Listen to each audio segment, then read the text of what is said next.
That's not our show. It's been a day. We're going to jump right into it. Welcome to Squared Circle Gridiron. I am Don Wayne. It has been a day and a half. We had a Super Bowl. I got some camera problems. Our pets' heads are falling off. Oh, no. Uh-oh. It's one of them days. What's going on here? Chaos, son. Chaos is taking over. Unlike the NFL, where it has come to an end abruptly, we saw the crowning of the new dynasty. We saw the crowning of the Chiefs. They are here. They're officially a dynasty. They have won 3 out of 5. That seems to be the common theme. Seems to be the common directive. Want to thank everybody for joining this evening. Square Circle Gridiron, where it's just chaos is going to reign, I guess. It's just going to be chaos all day. Let's go. It'll be chaos. Welcome to the show, everybody. If this is your first time joining us, thank you. Yeah. Yes, it's not usually this chaotic, but today is a shit show. It has come undone. I have no more F's left to give. I'm all out of bubble gum. What other expression can I use? The 49ers gave it away. That's the best way I can put it. We watched the crowning of the new champions. I was surprised at how this game unfolded. The 49ers defense showed up, which was the biggest shock to me in the whole thing. Yeah. That their defense actually played well after not playing well for so long to close out the season. I thought there was going to be some high scores in this game. I was wrong on that front. It just turned out that both defenses are as good as advertised. The 49ers just decided to go to sleep. And Kansas City, while they played well against the run, they weren't stout. They were giving up some big runs in there. I thought the 49ers, I was surprised, in my opinion. I thought they got away from the run way too early. It seemed like in that second half, they were very much wanting to throw the ball. It didn't seem like they were playing good, fundamental Shanahan-style offenses because Shanahan's known for a propensity to run that ball. Larry, happy Mardi Gras. I know that's kicking off down in New Orleans. Oh, the Saints and Sinners unite, just like in this game. Happy Mardi Gras, Larry. I was surprised to hear the 49ers defensive lineman, Hargrave. Did you see that? Tore his knee back in December and kept playing through it. Yeah, He's tough. That might explain why their run defense suddenly went to shit so fast. That guy's out there playing on a bag wheel. I'll tell you what, I give a ton of credit to the blocking of the Chiefs offensive line because I know that Bosa every play was like giving 100%, trying to get to Mahomes, but he just couldn't get to him. And that's such a credit to the Chiefs offensive line. And really, it's a credit to Patty Mahomes just being able to escape that blitz and field the pressure. And he's just unbelievable. I'm glad you brought up Bosa. Did you notice something? Because I did late in the game. He wasn't on the field nearly as much. I don't know if he was dinged up, gashed, or what it was, but he was missing some big moments out there. Like he was coming in for a lot of pass rushing situations. I was impressed that they didn't lose contain off the edges. That was the biggest takeaway I had. They did not let Mahomes get that edge and take off outside because they were crashing down so fast to try to get him. Bosa chased him to the sidelines every time, made him throw it away, made him check it down, made him get rid of it in uncomfortable situations. I know you're down there, Ron. What you got? I know you're watching some of this. Ronnie. Yeah. No, just look at some of the stuff I'm seeing online about how many missed holding calls that were had on Bosa. It's like, come on, man. Just I know that's what it is. You know, in the big games, they're going to nitpick stuff and they're going to say, you missed this call. This is going to be one-sided, but I think it's a crock of shit because then Kansas City played a more cleaner game. They didn't have as many turnovers. They didn't have as many penalties. Mahomes is who he is. The game wasn't too big for them, and they didn't melt. And Shanahan, coming out of the third quarter, 8 straight passing, at least 8. If I remember 8. Because we were texting back and forth. It's like, what the hell's going on? Why isn't he running the ball? Yeah. Because when McCaffrey was hitting the edges, he was getting good chunks. He got shut down on that one run early in the third quarter, and it seemed like they just gave up on running the ball all of a sudden. It was the weirdest thing to me. I think they ran a total of 8 times more in the second half. I can't remember with McCaffrey. It wasn't a lot. It just seemed like they suddenly got away from it. And McCaffrey, while he wasn't tearing them up, he was getting chunks here and there when he broke one. I mean, it was. Listen, he can't get away from that. No, and he's such a punishing back. Yeah. He could get you though. I mean, he gets the hard yards. He beats the defense up. I mean, they had to use him like a rennet mule that game. I mean, he should have had 40 carries just to beat up Kansas City's defense. As I'm watching the game, I'm saying to myself, it was so reminiscent of last year when the Chiefs played the Eagles in the Super Bowl. And I'm thinking to myself, oh boy, here comes the second half. Andy Reid's going to make all kind of coaching adjustments. He's going to force San Fran to do things that they don't want to do. And I'll tell you what, be damned, that's what he did. I go ahead. I'm sorry, Ron.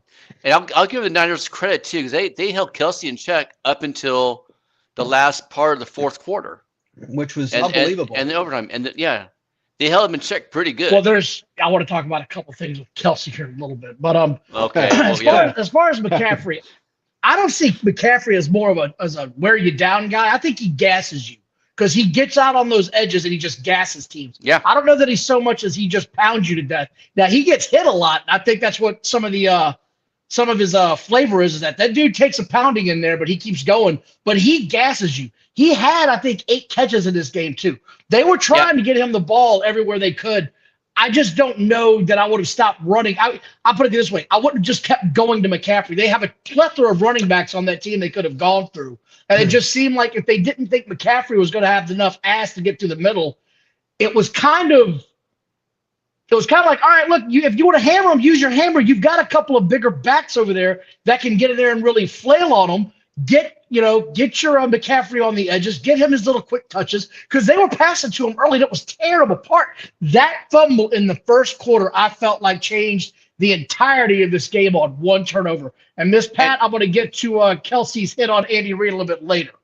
And that fumble, I know people. He was holding the ball good. That was just good defense, just like Pacheco's fumble. When you see people like that don't fumble, that's Pacheco's first fumble all season long. When you see people like that, you look at that's just good defense, not sloppiness at all. I found it weird that they brought Elijah Mitchell in towards in the game too. They should have brought him in earlier and then stayed McCaffrey towards the end of the game. And that's what I was going with is they brought him in late. They should have brought him a little bit earlier to give him some spells. You don't need to slam McCaffrey up the gut every time he's going to run the ball. And you can't run him on the perimeter every time. It was telling how this game, went down. It just felt like they started playing real tight. It felt like Brock Purdy played real tight to the vest. It just felt like the entire team, they could see it happening again. Was the fumble worse than the muff punt? No, it wasn't. I feel like the 49ers were absolutely driving it straight down their throats. They couldn't stop them. They had no answer. The muff punt was just one of those bad breaks where it hit another player, not even the actual receiver. It hit the 49ers on the leg. And when it happened, I was like, wow, there it is. There's the break. Can they capitalize on this? And sure enough. Look, when the score is 10-3 and San Francisco had the opportunity to put more points on the board, if you take a 17-3 lead, that's huge, even if it's 13-3. Now the sides flip. Kansas City gets that field goal right before the half. Now it's 10-6. Kansas City gets the ball back to start the second half. Mm-hmm. And promptly throws a pick. But they got the ball back, right? And the thing is, San Francisco had the opportunity early on to not put them away, but to put some distance in between them where it was a 2-score game. But it was never a 2-score game. And San Francisco really had the opportunity to do that, and they didn't. When you let Kansas City hang around, Patrick Mahomes showed why he's probably the best quarterback in the NFL in the last 5 years. He was able to do things. He was able to run when he had to, find his open receivers. He wasn't great that game, Patrick Mahomes, but he was great when he had to be. And on the flip side, I'm sure that we'll get into it, Purdy, to me, did not look good. He had spurts of good moments, but overall, he just didn't have a good game. He wasn't consistent enough.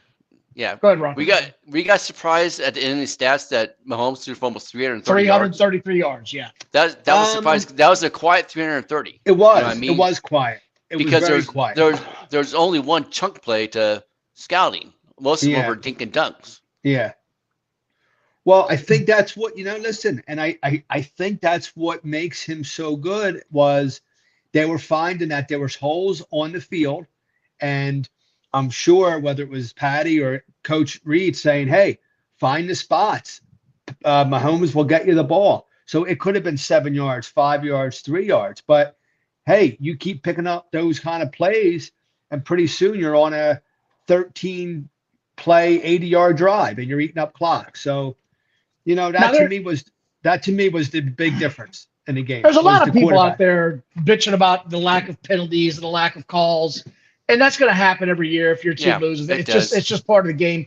I saw Travis Kelce get absolutely tackled at the line of scrimmage and wasn't allowed to run a route. So it goes both ways, right? And this is coming from a Broncos fan who wanted no part of Kansas City winning this game. I called Kansas City. I'm kind of proud of that. I went on a hell of a playoff run. I'm just saying. I went on a hell of a run after the wild card round. I was pretty proud of that. Undefeated all the way out. So yes, we know. Yes, we know. Well, listen, man, maybe we could reach out to DraftKings or FanDuel and get them to sponsor us, Donnie. Oh, they're not going to sponsor me because they already paid my ass. They were not happy. I parlayed that shit the whole way home, buddy. I was like, free house money, let it ride, baby, let it ride. There was a part in this game that I did want to talk about real quick, where Travis Kelce has had kind of a reputation his whole career for being a douchebag. That's also why he was not drafted high. It wasn't the talent level. It was because his off-field shit can get annoying. And he is hard to coach, and you've got to have the patience of a saint to really get through to that guy. Him attacking Andy Reid, that's the only way I can put it. It looked like he attacked him. He came screaming up like an idiot, ran straight into him, almost knocked the man down. He's twice your age. What the hell was Kelce thinking right there? And by the way, don't tell me it's the passion of the game. I used to jump out of jets for a living. I know about passion and nerves. Believe me, I get it. His life wasn't on the line. He acted like the douchebag that he's been said to be. It was a jackass moment. And like the coward that he is, and I'm saying it, like the coward he has dodged every media question about it since it happened. I thought it was a classless moment from a classless guy who's famous because he's dating a rock star and has a funny podcast with a guy that genuinely everyone in the NFL likes. If you don't know it, Travis Kelce is not genuinely liked by other players. No, I didn't know that. I just thought that was classless. Go ahead, Ron. No, because I'm one of those douchebags that thinks it was a passion of the game. I don't get all the hate he's getting. If he just thought he should have gone in. Now, if it had been like Kadarius Toney going up to him doing that, that would have been, what the hell is he doing? But Kelce he just wanted to be there. He wanted to be the guy, and he wasn't the guy at that play in the fumble help. They all want to be that guy. They all want to be that guy. Upset. So he got upset. So you show your ass on national television? No, you don't. No. There is a time and a place to control your emotions and be a man and keep yourself in check. That guy does not have that remote control in his brain. He doesn't have that function or that ability or that capability as a man. Yeah. He lets it just fly off the handle anytime he gets a chance, which is, it was completely absurd. I'll tell you what, that reminded me of Antonio Brown when he ripped off his jersey and he stormed off the field type of thing, right? Where you just lose your.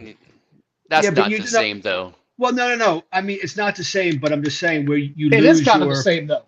Where you lose your focus, moment, right? Exactly. It's not about Travis Kelce, and that's what bothers me more than anything. That's what I can't stand about this whole thing is this isn't about Travis Kelce. It's not about. I don't even want to say her name. Taylor Swift. It's not about these people. It's not about Travis Kelce. At that time, at that moment, he wasn't in the game. There was a lot of players that weren't in the game at that time, right? And he was pissed off because the guy got a holding call. Well, that's how you show it, by almost tackling your coach. Don, I couldn't agree with you more. I think he's a punk. And I think that his ego has gotten too big. And I think he made it about himself. And I can't stand the guy. I mean, I'm just being honest. I can't stand the guy. Is he a great football player? Yes, of course he is. I mean, the guy's a Hall of Famer, but he's a total asshole, and I can't stand the guy. Yeah. Well, agree to disagree. Oh, I'm going to disagree all day. Yeah, that was the okay. jackass moment of the Super Bowl. Okay. And the fact, and here's the thing, and I'm not done with this yet. The fact that he will not come out and apologize publicly. Well, that's crap. He should. This is what I'm saying. He's doing nothing. He, like Ms. Pass said, he lost his cool and attacked an old man. It was embarrassing. And if he's not fined by the NFL, he damn sure should be. That was a joke, man. I don't give a shit what anybody says. That was a joke. If that had, let me ask you this much. Do you think one of the players on Saban's team would have the brass balls to try that? He'd have cut him on the spot. On whose team? On Nick Saban's Alabama teams. Oh, no. I've seen where other players got mad at him or were coming, and players on the team were ready to fight that player for Saban. They're like, don't you go near our guy. That's our guy. Yeah, I'm going to be repeating myself, but Travis Kelce made it about him. And I have no respect for somebody like that. I think that you just can't do that. I mean, yes, he's hyped up. Yeah, he's emotional. Sure, everyone is, right? Every player on that field is emotional at that time. But you don't see anyone else acting like that. And I thought it was classless and selfish. It was so selfish. And he made it about himself because at this point, he's probably smelling his own shit. And Siegel said it best because this wasn't the first run-in they've had this year. This is my issue with Kelce. Right. This is it. I've seen him all season. My wife is, like I said, she's a big fan. I've seen this guy do it all season. This isn't a one and done for this guy. He is classless. I cannot stand this guy anymore. I hope like hell they cut him. I know they won't because he's all they got, but I guess I'm done with that for now. There was something else in this game that wasn't getting talked about, and I really want to get your guys' opinion on it because this is just me talking here. I was watching this game. Pacheco runs hard, right? He runs hard. No one's saying he doesn't. Okay. He hits the hole hard.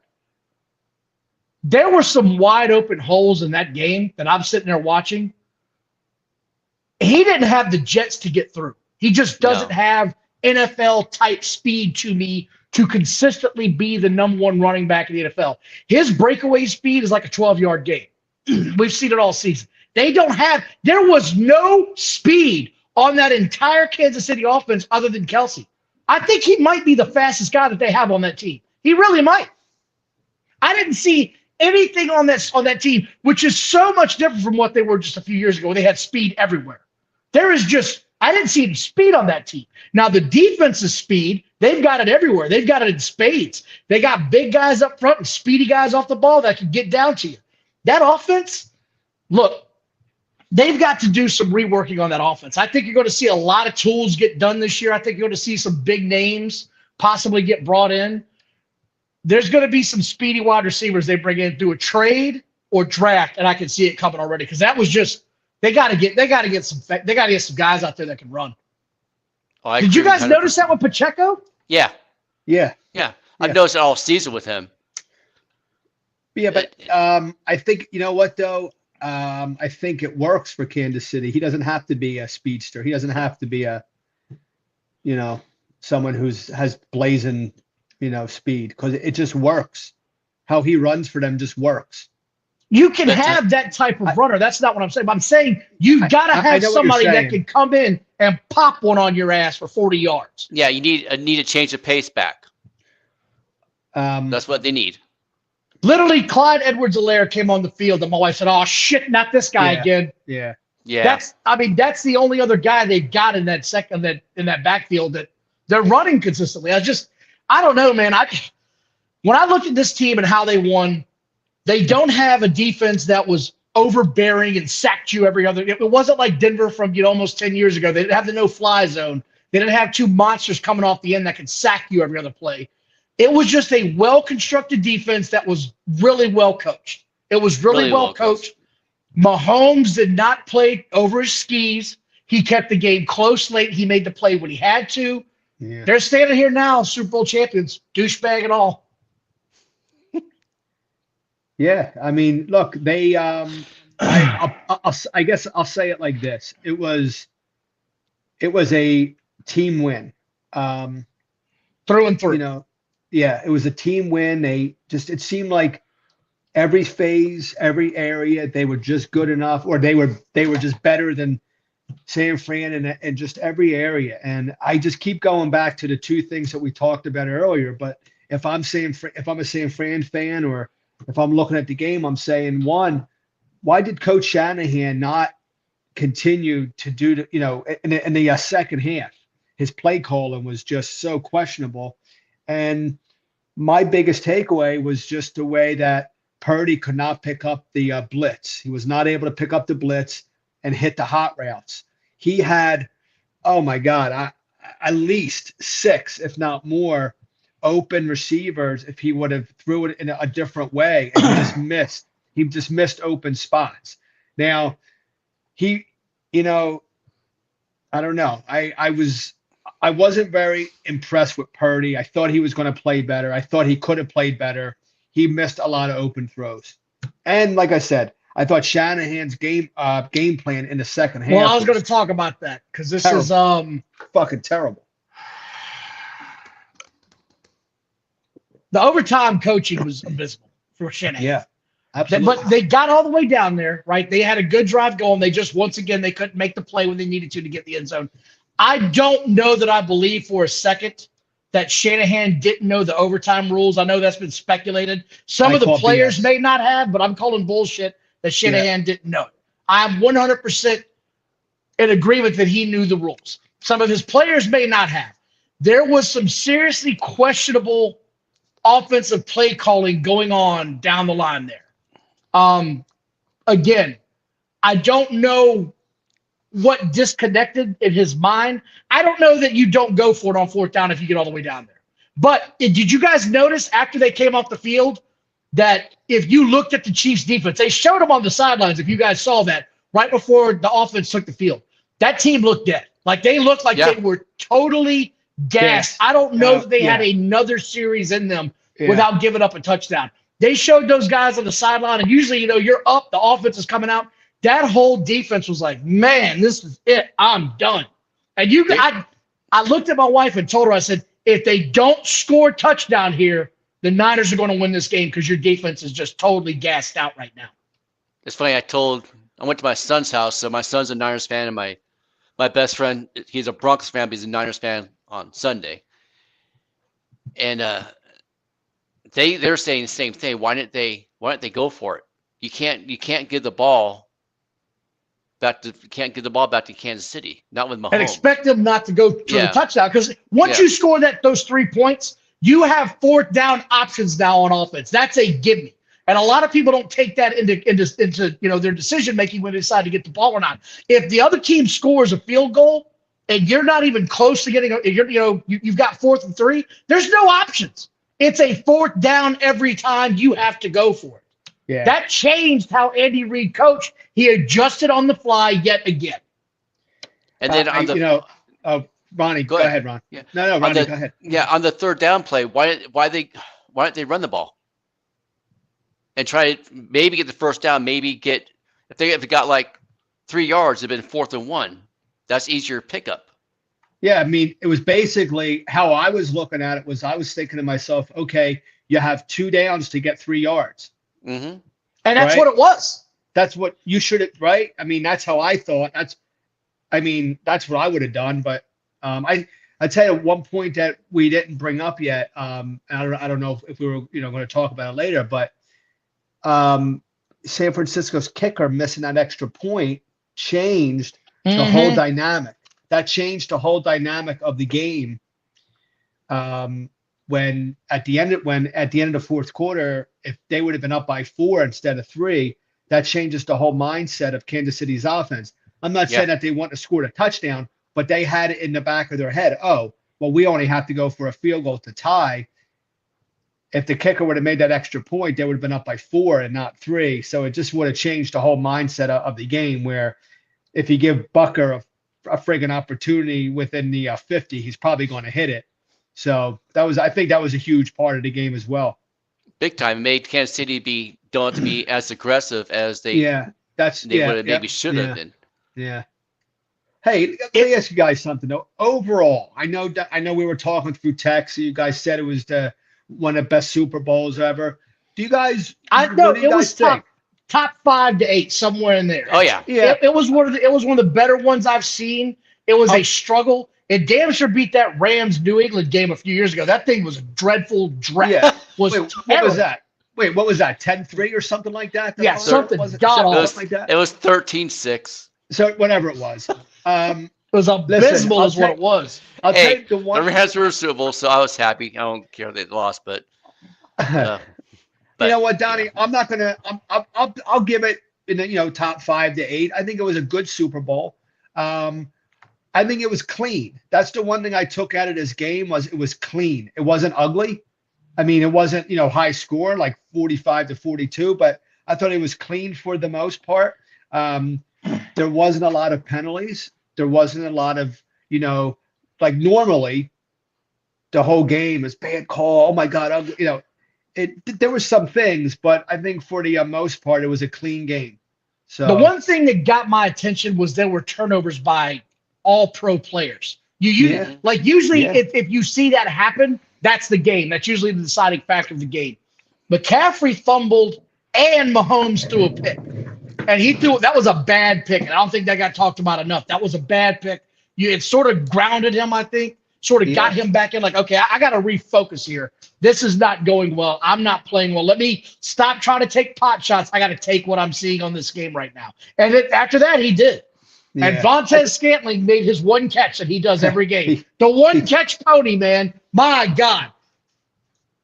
What's funny, too, about that game was both Miracle Hartman and him catching balls, which was weird because they had trouble doing that all season long. But then in this game, they caught balls that need to be caught. They need to be caught. Caught it. Yeah, I mean, he was there in big moments. That's crazy. Ronnie, that's okay. Caught it. I'm in third grade. Jeez. Who cares? Too much time on granddaughters yesterday.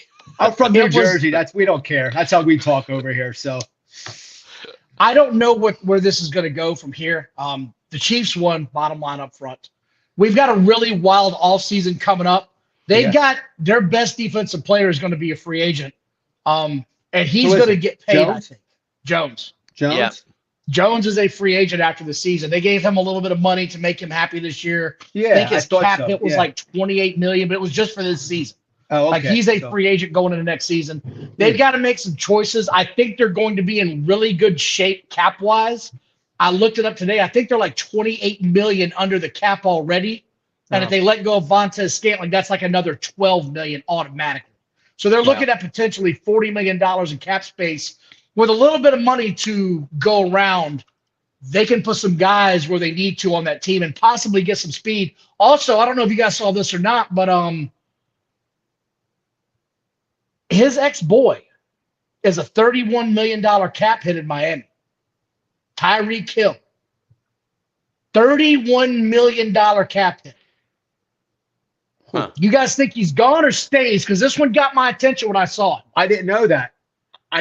Donnie. 31 million cap hit, huh? Yeah. Miss Pat wants to know if we think players influence the outcome of the game by controlling point spreads for gambling. I think that's how you end up in jail, to be quite honest. I think I want to say that they do, but the reality is no. No, I don't think so. I think it's the catchy thing that we could talk about on social media. And I think conspiracy theories love that stuff. Yeah, if you saw the conspiracy theories coming into the season, the Bills were going to win it all because they need that new money for a stadium. Hey, listen, I'm part of that group sometimes, right? I shake my head, but if I'm being honest, no, I don't think so. You just can't. I mean, like I said, though, Tyreek Hill, $31 million. So they are. You know they're going to come to him to try to restructure, right? Don, you just took the words out of my mouth. I was just going to ask that. Miami definitely is going to go to him and ask him that. What would you tell him? What would you tell him? Because I know what I tell him. Well, here's the thing. It's like, look. Have you heard of the term "eat shit"? It's like, look here, Tyreek. We think you're a wonderful player. You're MVP caliber. You're, whatever. If you don't restructure your deal, you're out the door, bud. Okay, I'll get paid elsewhere. Someone else will pay me $30 million next year. Guaranteed. He's going to get the money. Miami has to be he will. real. He has to be real careful how they approach this with him. Because if they say, hey, look, we don't want you to take less money. We just want to restructure how it's on the books. Then you're talking about something else. Go ahead, Ronnie. Go ahead. Look how the offense suffered when he wasn't on the field.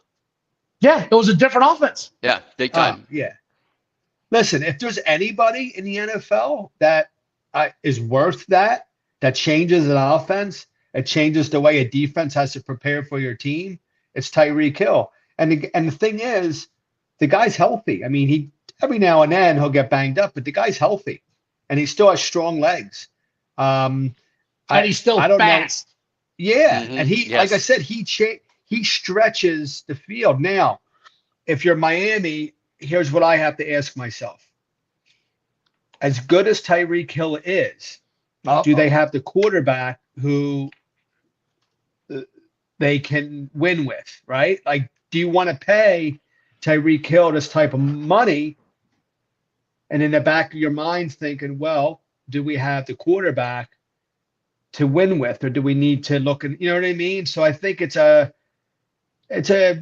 tough thing financially for a team like that when you're looking to pay a wide receiver $30 million, especially when you have other holes. Larry, I think Tyreek Hill said he wanted to retire after 10 years until he started getting those paydays, and now he's going to play this thing all the way out. Yeah, it's one thing when you're young and you're not realizing how much money you're going to get. Now that he's getting this kind of money, it's really crazy. Miss Pat wants to know, do you think Cam Newton should be signed by a team that needs a backup quarterback? No. Hell no. No. Hell no. Here's what I think. I think here's what I think. If Cam Newton was still able to help a team in the NFL as a backup quarterback, they would bring him in. League. He would still be in the league. I'll give you a prime example. Joe Flacco in Baltimore. Great example. He was able to help a team for and whatever reasons, right? There's no conspiracy against Cam Newton. They're not blackballing him. It's not this or not that.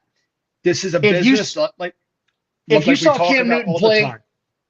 Cam Newton play that last year in New England, my shoulder hurt watching him throw the football. Right. He was coming from way weird angles. It didn't look natural. He couldn't get anything on the ball. He could still run a little, but man, it wasn't good. Cam Newton played for 6-8 years, strong MVP type caliber, did a lot of good things, but he got beat up a lot. He got beat up. A lot. He met Von Miller in the Super Bowl, and it was never the same. Yeah. And look, I say this all the time about any player, whether it's, Colin Kaepernick or a player like Cam Newton, who's just recently retired. He's, like you said, Donnie, his last year and a half, 2 years. Yeah, it was bad.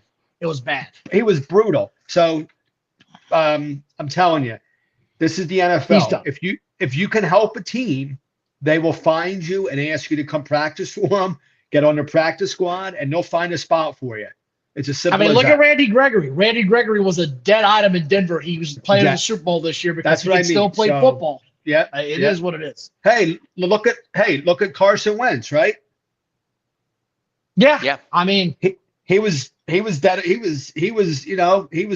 not out of the league, but he was looking for a job, and a team who needed some help picked him up, and he was able to back up. So yeah, this is the NFL. If you're good enough to help a team, they'll find a spot for you. I'm looking forward to the off season. It was a hell of a Super Bowl, 5 to 8, I'd say top. There's going to be a lot of off-season talk here beginning really soon. Yeah. Like the first step is Andy Reid coming back? Yes, I don't know that he is yet. I don't know that he is. He keeps on saying he's coming back. He keeps saying it, and then he gets home, and I think his wife is going to have a different talk with him. See, we keep seeing this from the talk of what he's saying, right? We haven't heard from the wife yet. I don't think he's heard from his wife yet. And his wife might have different plans for him. I know last year they went to Italy and they talked about that, how it was nice to get away from football, and he felt like he could finally get away and relax. I don't know that he's going to keep doing this like everybody thinks he is. He might wake up in a week and say, you know what? I think that might be it. We'll know. I'll put it this way. I think we'll know in a month if he's coming back or not. Yeah. I think he is. I think he does. Hey, so one thing I did want to ask before we move on to our next segment or before the show's over, I want to get your guys' opinion on something. Why didn't the Falcons, what happened with Belichick in Atlanta? Do you guys have opinions on that? I think he wanted too much power. I think he wanted to have that front office role. I think Arthur Blank really liked him and was looking at the Super Bowl stars and got star-eyed and walked talking to him. I was a star in my presence. And I think they had to talk him off the cliff. And when they talked about it, said, let's look at what's happened here the last 4 years. Yeah. This hasn't been good since Brady left. They had one decent run, and it's been a bunch of bad football ever since. Yeah. He's been in charge of the GM position out there for a long time. They haven't had a good offensive weapon that they drafted since Gronk that I can think of. The other one that they drafted murdered a guy and hung himself in prison. So their track record is 50-50 on tight ends at best. So it's not a good look for them when they have all these draft picks year after year and they don't have a star outside of Gronkowski, which was 12, 14 years ago. Yeah. It's just, they don't have it. So it is what it is. I think the Falcons are going to move on, and I think Arthur Blank wanted to make that hire because he saw a guy his age. Let me ask you guys this too. First, I'm going to cap it off with I'm like with Ricky, I'm not high on Brock Purdy. If you go back and look, he didn't beat one team with a top 10 defense. Yeah. And he's just not. I know people yell and scream how special he is, but I think if you put Bryce Young in the Niners offense, he could have done the same thing. Oh my God, that's a great point. That's a great point. So with that being said, I know Don's going to come at me, but that's okay. I enjoy it. That's what makes the show so great, fellas. I'm a glutton for it. How much do you think they should pay him? Coach Zach's wants to know where Taylor Swift is playing in the draft. I don't think she's going anywhere. Listen, what do they pay him? That's a great question. Great question. I think about maybe 25 to 30 million. I don't think anything more than that. They've got to give him a boost. They've got to give him a boost. I know that. Yeah. They can't let him go in there in the offseason making what he's making now. I think what you'll see is a very big signing bonus, right? And you'll see them have, I would say, call it player control, so to speak, over his contract, where they'll give him a boatload of money, but after 2 years, maybe 3, they'll be able to cut him, trade, he won't be given 5 years and he's there 5 years. Yeah, I don't think so either. Right? This is his second year, right? Like, I'm not mistaken. This is his second year. Yeah, he's going to his third year next year. Yeah. Yeah. So look, I'm going to say this about Purdy, just from my opinion, watching him. He's still a young kid. He's still learning the position, and he made a lot of mistakes. And you know what? That's okay, because a lot of these young quarterbacks do the same thing, especially when you're going up against a Hall of Fame quarterback, right? So I think Purdy has room to grow. He has room to get better as a quarterback, and hopefully he uses this offseason, his coaches, to help him improve, whether it's picking up the blitz, reading. I just looked it up. I agree. Things like that. I just looked it up. He signed through 2025. So he's got 2 more years left on that rookie deal. Now, if they want to play hardball, they can tell him we're not going to give you any more money. I don't think they're going to sign him to a 2-year extension like that. I think you might see him get 20 or 25 in the bag guaranteed for the next 2 years. I agree sort with of that. Say a make good kind of deal. Yeah. You don't re-sign him to a long-term contract until you can see what he is. But here's what I think about Purdy, okay? He wins a lot of football games. You could say whatever you want. He wins a lot of football games. He wins I'm not denying that. Not denying that. He threw for a shitload of yards this year. A lot of yards. He's got a bigger arm than people realize. If you don't watch him all the time, you don't realize he's got an arm. He can get it down the field. He is a big arm quarterback. He's not little. Now, he can't fire a rifle shot, but he's got an arm that he can stretch the field way down there. I'm not arguing with you, but I don't know about that. I didn't see that. I think he has a nice arm. And he hit Ayuk across the middle on a dime, and he wrote He did. But you know what? Listen, I'll tell you who he reminds me of. Brock Purdy reminds me of Jared Goff. Yeah. He could stay in the NFL. No, he could play. He'll throw for yards. I am not going to sit here and let you compare him to Goff. You don't have to. I will give you Kirk Cousins. I'll give you Kirk Cousins. I think that's a close resemblance. But I didn't say Kirk Cousins. I said Jared Goff. Yeah, and you are high on crack cocaine again. That's that North Jersey shit. You're Southern Virginia. Stop. You are frozen in the brain like it is outside up there. You got a foot of snow in your brain right now. He is not Goff. Which, by the way, Goff won a lot of games. Right. So wait, but Goff also was in a very good system. Like that system is amazing. Let's stay on that topic then. Who, in your opinion, is a better quarterback right now? Jared or who? I'll change the question. I'm taking Purdy over Goff. Who would you rather have as your quarterback right now? Jared Goff, Brock Purdy, or Kirk Cousins? Purdy. He's younger and he's cheaper. And he's just as good. Ronnie? Kirk Cousins. Out of all three of them, I'm going to agree with him, Kirk Cousins. Then you guys can pay him $45 million, and I'm not paying him $45 million. No way. No, I'm not either. No way. That's too much. Yes, Miss Pat, he has done well. He was Mr. Relevant. The fact that he's played in the Super Bowl in his second year, nobody's taking notice of. Now, there's a lot of talent on this offense, and I'm not saying that there's not. Yeah. There's a lot of talent. I can't put the onus all on him in this game. No, the Chiefs' defense is good. No. Yeah, the Chiefs' defense is good. They can play. Oh yeah. Let's just be crystal clear about that. And I don't want it to sound like. Listen, I'm in no way. And Ronnie, I'm sure you feel the same. I'm not beating up Purdy. Listen, this kid got to the Super Bowl. He got to the championship game last year. I mean, he's until he got hurt. Quarterback. Until he got hurt, right? In golf. He's not the only reason why San Francisco lost this game. Is he part of it? Is he going to get blamed because he's the quarterback? Yes. But if you I'm not blaming him. I'm not. I'm not either. And I'll tell you what, he's part of it. But if we want to be honest, and if I'm going to point a finger at somebody, I'll tell you who I'm pointing at. The coach of the Niners. Shanahan's got to own this. And Don, you made an excellent point on text, and I guess we'll talk about it. He's got to be on the hot seat, right? Yeah, I think so. Well, look, here it is, right? It's not that Jared can golf, by the way. Come on, man. It's not that it's not that I feel like Shanahan is a bad coach. No, I don't. It's just right now, it's kind of like what we saw with Tampa all those years ago. Yeah.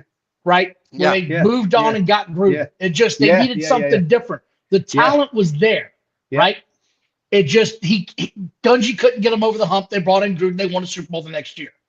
Dungy goes to Indianapolis where they couldn't get over the hump. Wins the Super Bowl a couple years later. Sometimes you need a different perspective on things. Your coaching philosophy doesn't change. The talent level stays pretty much the same. He had to rebuild the defense, and suddenly he had a great offense. So he just had to figure out that portion of it. I don't know what's going on right now in San Fran. It doesn't. This is now too many times this is happening, right? This happened a few years ago, same thing. So they need to take a look real hard at how they're coaching.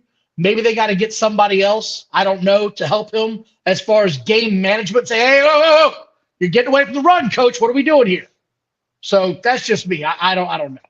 See, I think him and I'll say McVay too. I think what happens with them, they get in their own heads and can't get out of their own damn way, and they think they overthink the shit. I think that's what happens with him, and McVay has the same problem with it too.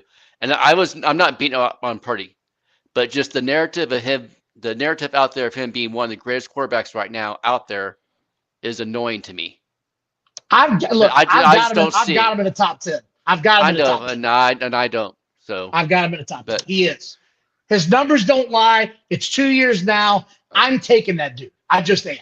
There's not a lot of guys. Matter of fact, I'm taking him over. He's the top third of the league for me right now. He just is. He's a what? He's top what? He's top third of the league, yeah.